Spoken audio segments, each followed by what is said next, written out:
काही त्या ठिकाणी शासन निर्णयाबद्दल संभ्रम होता।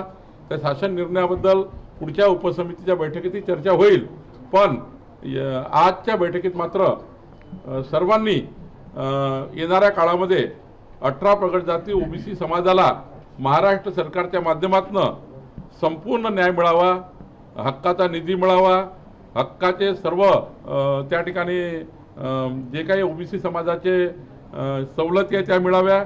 आणि एक अजून महत्त्वाचा निर्णय झाला, अण्णासाहेब पाटील महामंडळाची जशी योजना आहे विद्यार्थ्यांना व्यवसाय निर्माण करून देण्याकरता, रोजगार निर्मिती करता, तशी योजना ही ओबीसी मंत्रालयाने सुद्धा करावी असाही निर्णय या ठिकाणी झाला आहे।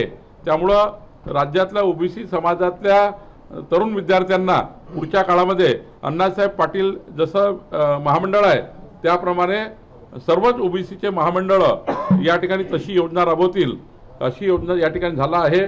पुढच्या उपसमितीच्या बैठकीमध्ये जे आज ठरलेलं आहे आणि एकदा छगन भुजबळ साहेबांच्या काळामध्ये जी उपसमिती होती, छगन भुजबळ साहेब अध्यक्ष असताना त्या उपसमितीने जे काही निर्णय घेतले होते त्या उपसमितीच्या निर्णयाचा ॲक्शन टेकन रिपोर्ट त्यांनी 12-13 निर्णय तेव्हा घेतले होते छगन भुजबळ समितीने, तर त्या समितीचा ॲक्शन टेकन रिपोर्ट आजपर्यंत आला नाही आहे। त्या कुठल्या त्याच्यावर ॲक्शन झाल्या, कुठले त्यात बैठकीत जे उपसमितीच्या बैठकीत जे निर्णय झाले होते त्यावर ॲक्शन टेकन रिपोर्ट मागितलेला आहे। सर, मात्र छगन भुजबळ कुठेतरी नाराज आहेत। त्यांनी काल देखील मुख्यमंत्र्यांना पत्र लिहिलं होतं की ओबीसीवर कुठेतरी हा अन्यायच होणार आहे, त्यामुळे कोर्टात जाणार असं त्यांनी वारंवार स्पष्ट केलेलं आहे। त्यामुळे या बैठकीत काही चर्चा केली? GR मध्ये जो शब्द आहे त्यावर काही शब्दांवर आक्षेप घेतले असं देखील नाही घेतलाय ना। त्यांनी सांगितलं की 2 शासन निर्णय वेगळ्या पद्धतीचे त्यांनी सांगितले की त्या शासन निर्णयामध्ये त्यांना संशय आहे।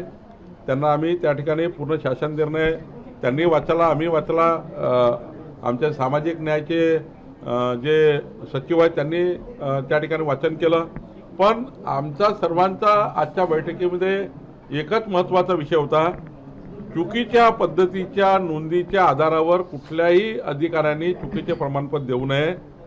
शासन निर्णय जो आहे की ज्याच्याकडे नोंदी आहे, एखाद्या वेळेस गाव समिती किंवा कुठलीही समिती कुठल्याही प्रेशरखाली किंवा कुठल्याही दबावाखाली कुठलंही प्रमाणपत्र देऊन त्याच्या आधारावर EDO किंवा तहसीलदार जे काही प्रमाणपत्र इश्यू करणार आहे त्यांनी मात्र जसं व्हॅलिडिटी करताना आपण व्हॅलिडिटीचे नियम आहे, कास्ट सर्टिफिकेट द्यायचे नियम आहे की कुठली कास्ट सर्टिफिकेट देताना काय काय डॉक्युमेंट बघितले पाहिजे।